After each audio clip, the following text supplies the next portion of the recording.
JK Rowling has branded a transgender football manager as a straight, white, middle-aged bloke.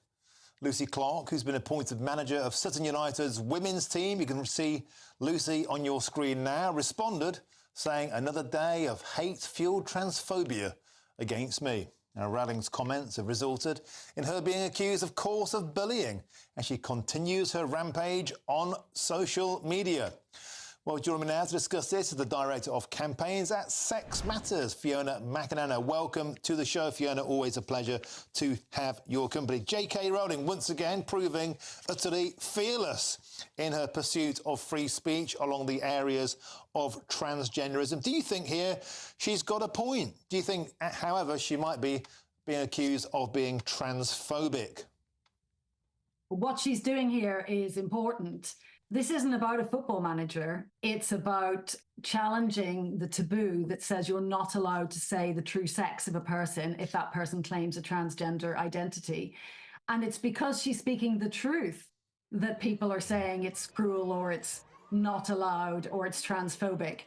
Because especially women have had this constraint imposed on us that we're not allowed to say when we see a male and when it matters. But sometimes we have to be able to say that. You know, how can we talk about single-sex spaces and how can we protect those spaces if we're not allowed to state the facts? We have to be able to say who's male and who's female, and that is not a slur. You know, to say someone is a male or female is merely a statement of fact.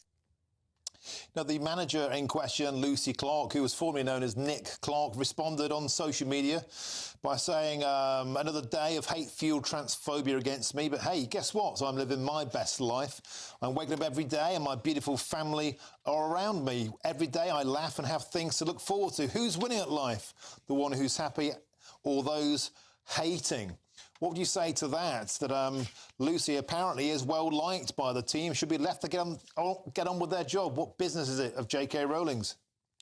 Yeah, good luck to Lucy. You know, people of both sexes manage football teams. That's nothing new. That's not the story. The reason we're talking about this is because a pride group claimed on X that this is increasing diversity in football. And JK Rowling is merely pointing out that football management in particular has always been male dominated, and the addition of Lucy Smith to the management roster doesn't do anything to change that. So she's pushing the boundaries on behalf of the rest of us to be able to speak the truth.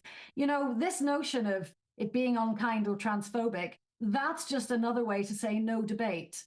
And I think that era is over. And the era of telling women to be kind and keep quiet for the sake of respecting male feelings, I'm afraid this is a boundary now that we're not going to accept.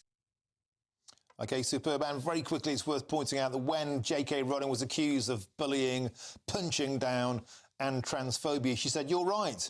No demographic is more vulnerable and oppressed than large tattooed cross-dressers who get plum jobs in women's sport. I don't know how I could have been so cruel." Tongue firmly in cheek there from JK Rowling. Thanks for joining us, as ever, Fiona McAnena, who's the Director, of course, of Campaigns at Sex Matters.